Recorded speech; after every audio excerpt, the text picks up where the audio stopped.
beautiful. My internet just went unstable, so if I freeze, don't panic. Like that. Well, hello and welcome from Mendocino Coast, California, where we've had some amazing storms. I know you've probably heard about them on the news, about what's been going on in the Pacific Northwest. It's been wild and super fun. And you know, I have found myself sitting and watching and listening to the rain and the wind in a way I've never done it before. I can't say never, but in a very long time. See, up here, there's weather. And so I've been finding myself in this awe and wonder. Like, whoa, these trees, these 100-foot trees just sway in these big winds. And I think, what a beautiful dance. What a beautiful dance is going on with this swaying, right? And that's what we're talking about. This affirmation for today is I celebrate and dance with and as the sheer abundance of life. I celebrate and dance with and as the sheer abundance of life. I am a part of that. So when that wind is blowing and those trees are swaying back and forth, all I can think is, I'm a part of this. What a gift. What a gift this is. So we're going to talk today about the abundance of nature. But not only that, but how often do we truly look within and witness the magnitude of abundance that's present? How often are we looking at that? Gratitude on its own, that's the magic, and it's the key to expanding our abundance consciousness. Anybody know that person that walks around with their head down and everything's terrible? Yeah, thanks, Sandy. I appreciate the head nod. It reminds me that I'm not frozen, right? But it's those people that walk around like this. What's going on in their minds? They're beating themselves up. They're beating up each other, other people around them. Nothing's working. Oh, life is so hard, right? That's what's going on. But instead, and I could have done that with the storm up here. It was a little scary. These trees are bigger than what I'm used to in Silicon Valley. These trees are bigger and they're bigger in girth and there's so much of them. And yeah, a little moment of fear shows up. Uh-oh, what if one falls on my house? And then I think, wait a minute. I'm held and protected in the love of God, in the arms of God. I am okay. So instead, I started to look at it with awe and wonder. Awe and wonder. Where would we be without awe and wonder? It's surprising. And remind me to tell you the story about my aunt and her awe and wonder the other night. So let's talk about embracing our sense of wonder. Have you ever looked at something and thought, wow, that's incredible? Like I did with those trees going back and forth, right? The trees just swaying, bending with the wind. Last night when I got home, the clouds were gone. I got home at about 9:30 from the office. And I came out and I looked at from my garage walking towards my house and I looked up and there were stars. I hadn't seen stars in a few days. I kind of missed it, right? I came in, I dropped off all my stuff and I went out my back door and I sat in the darkness and I watched the stars. I kind of got lost. I kind of got lost in that vastness of all that there is. The expansiveness. This is why I love being up here on the coast. There's this expansiveness. My whole essence can really just spread out as far as possible. So when I stop and I think about that, that's the abundance. That's the abundance. These patterns, the depths, the delightful and unimaginable nuances are everywhere. And Science of Mind teaches the same thing, right? It's all God. There's no place where it stops and we start, where it stops and the tree starts, where it stops and this connection to this right here, this camera on that screen. It doesn't stop. We are connected. I remember when Zoom started. Remember when Zoom started, everybody said, "Oh, I can't feel connected on Zoom." Remember that? "Oh, I can't do Zoom. I'm not going to do it. I'm not, no." There are a lot of those, right? There are a lot of those people that said, "I can't." Do you know some of my closest friendships are people that I meet with on Zoom? Yeah, because we show up on a regular basis. I have this wonderful group of people that I meet at noon, Monday through Friday, and we talk about spiritual principle. It started during COVID. It started during COVID. What can we do to make sure that our community feels connected? What can we do to make sure that people remember who they are? And how do we remember who we are? We see it in the face of the people who we love and who love us, right? We see it in those faces. So it forced people to take the blinders off and allow them to be a part of and to be connected over a computer. It's amazing. That opportunity, that willingness, that openness, that creates so much gratitude. See what happens in our noon group, because we had a few of those people that were heads down. Life was hard, always complained. And my friend who runs this group said to me, she called me one day and she said, how do I get people to start speaking about good things? And I said, then have them start with a gratitude. What are you grateful for today? It totally changed the group. Oh, hello, the sun's decided to come join me. Uh, it totally changed the group. The dynamics completely shifted because they started out with gratitude. Now we have Miracle Mondays.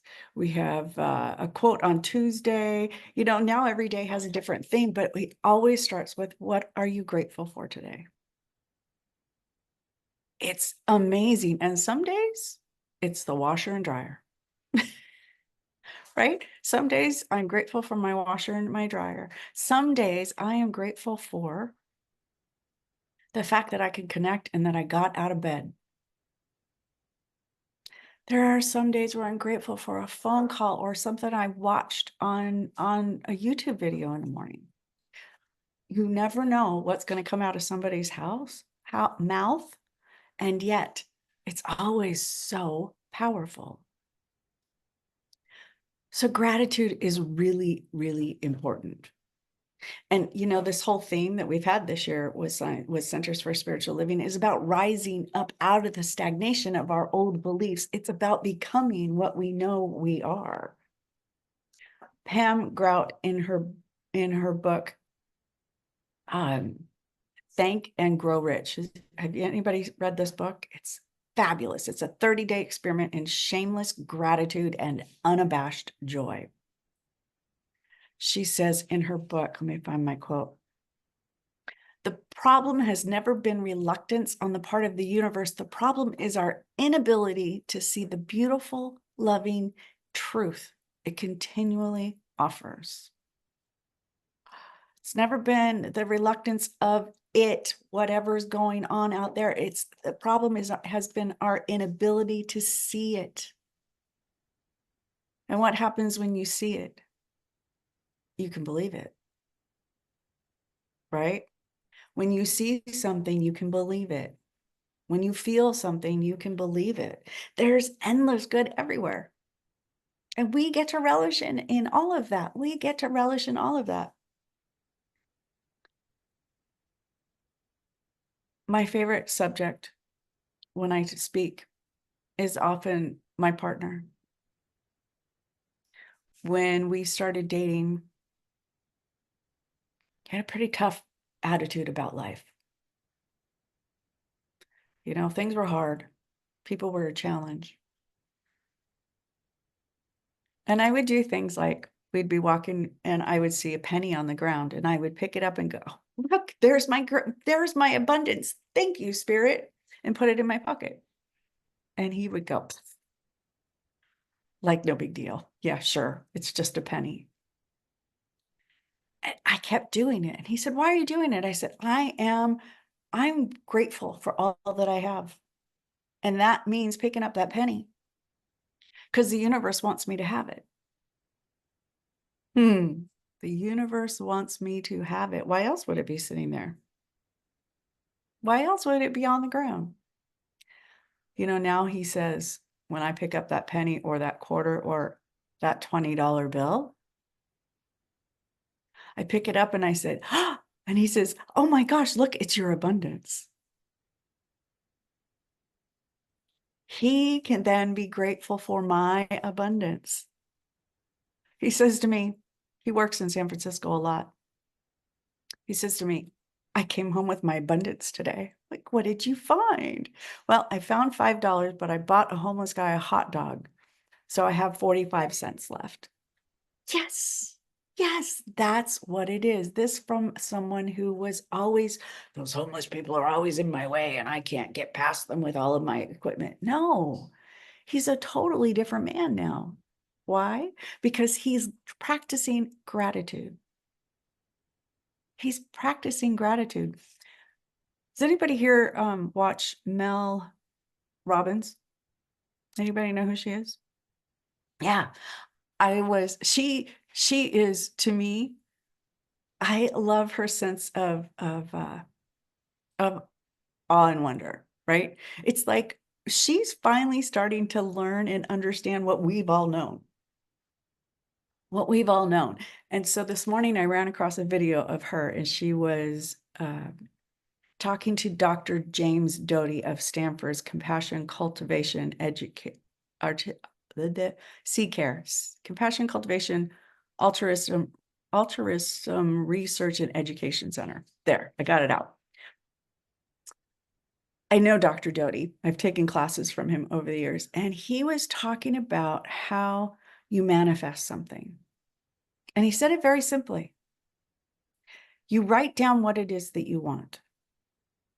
You read what it is that you wrote down. And then you go into a prayerful state. And he went like this.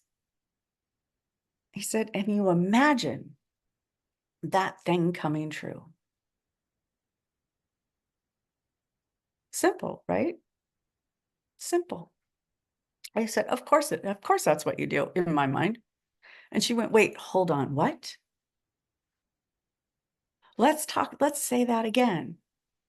And what he was talking about was that you have to, we all have a default thought. Those are those things, those thoughts that come up in our minds that are constantly going. Those are the ones that when we're having a bad day kind of beat us down. Those are our defaults. It's totally normal. We all have it. He says, but what you're doing when you write it down, when you read it to yourself, when you go into that space and you start to imagine it and feel it, you're talking to that part of yourself that starts to rewire those negative thoughts. Those thoughts that I'm not worthy, I'm not good enough, they won't like me. Right? It's that simple. This is what Ernest Holmes has been teaching us. Change your thinking, change your life. I tell people that and they're like, what do you mean? What if I don't want to change my life? Well, surprisingly, just by making that 1% shift today, what's going to happen down the line, right? Make that 1% shift today and down the line, everything shifts. Everything changes. I know that. I'm proof of that. My life is amazing today. And 30 years ago, I never could have imagined. I never could have imagined. I went through this huge life transforming experience, and found myself hiding back in what was my mom's church. Because that was the only safe place that I knew that I could go. I was broken, but I knew these things. I just hadn't been practicing them. I just hadn't been practicing them. And I remember hearing in that talk about gratitude and about all I had to do was be grateful for the things that I saw. I didn't have to be grateful for anything that I thought or anything that I experienced. I had to be grateful for one thing a day that I saw. One thing. Now, driving in Silicon Valley is a talent. There is a ton of people here. Imagine LA traffic. Yeah, it's like that. If you get on the highway and you think, am I ever going to get there? I'm going 20 miles and it's going to take me an hour to get there, right? It used to drive me crazy. I would get to work so angry and so frustrated. But I remembered one thing. Find one thing you're grateful for. And I've been doing that practice for a really long time, especially when I'm running late. What am I grateful for? What's beautiful? Do you know I have the best interactions with people when we're stopped in traffic? I love it. I used to sing and just get really crazy in my car, sing and dance, and people would be laughing with me, not at me, maybe at me. Who cares? They were laughing, right? I came up behind somebody and I loved their license plate frame the other day. I had been following them all the way into town. And I pulled up beside them and I smiled and gave her a thumbs up. And she rolled down her window. So I rolled down mine and I said, I love your license plate frame. It made my day, my whole 12-minute drive into town. I was reading that, smiling, thinking, how amazing is this person's sharing of their joy, right? Sharing of their joy. It made me happy. I actually took a picture of it and sent it to a friend who I thought would be really thrilled by it. That is where we dance in that celebration. That's that excitement, that giddiness, that to the person in the car next to you, right? It's rolling down the window and saying, I love your license plate frame. I tell you, it was a nudist.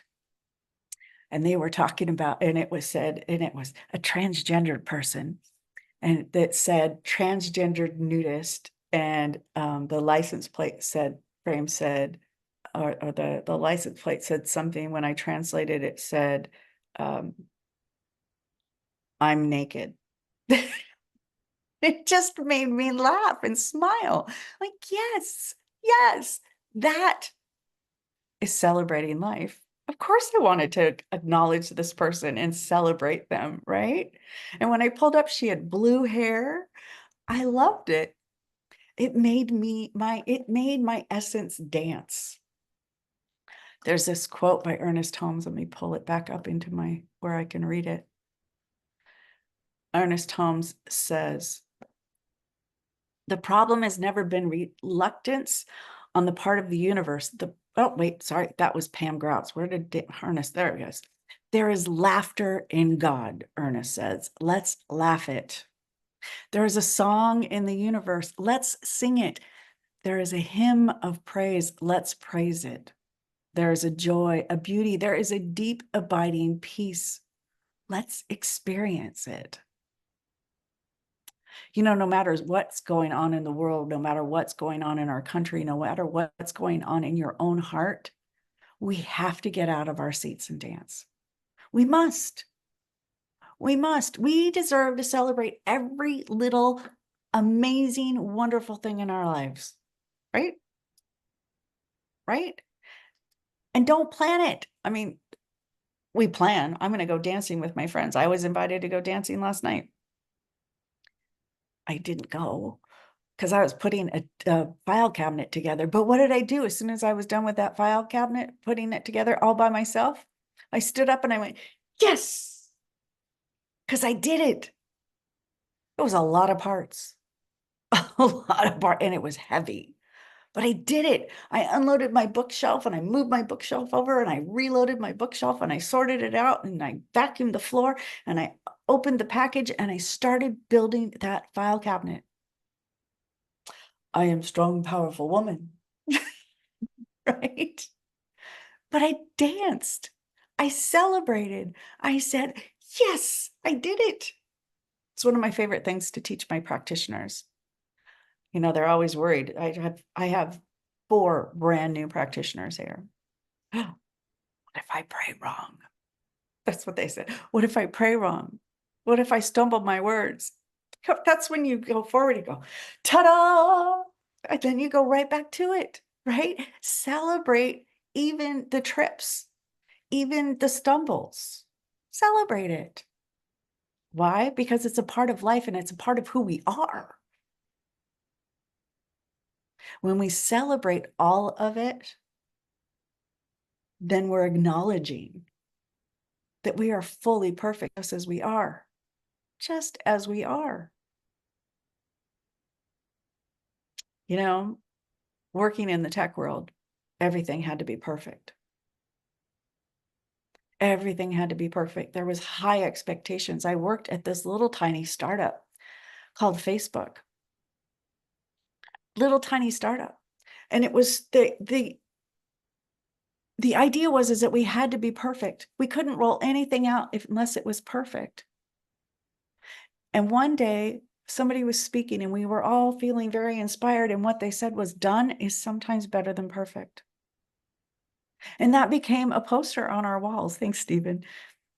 Yeah, done is better than perfect. How many times have you held on to something because you didn't feel as though it was perfect? I'm not going to release this. I'm not going to believe this thought because it's not perfect. My vision for where I want to be is not perfect. No, start somewhere and allow it to grow, and then laugh with it, sing with it, praise it, dance with it. Gratitude and celebration are like this. They're best buddies. When we truly and authentically feel that gratitude, there's a little party going on inside of us, right? When we're inspired by life and the lives we get to live, there is a transformation that happens. I love this quote in my notes. It says, Wednesday seems like a good day to celebrate. We have electricity. Let's sing. You woke up this morning, have a dance party in the kitchen. Back to my husband, he would come home from work exhausted. He works construction. He comes home tired. And I would be feeling like I just need a break. I have been grinding away at this computer for hours. And so I would come out of my office and go down the hall and say, dance break, and turn up some really loud music on my phone and just start dancing. And he'd look at me like, are you nuts? Yes. Yes. But I need to celebrate something. And right now it's going to be this song that makes me get up and dance every single time. Anyone have a song like that? Yeah? Turn it on today. Turn it on. Turn on your song. Turn on your internal song. Celebrate your life because you are worth it. And when you do, the entire world around you will feel it, vibrate with it, and become it as well. Thank you. I'm grateful for you. Blessed be.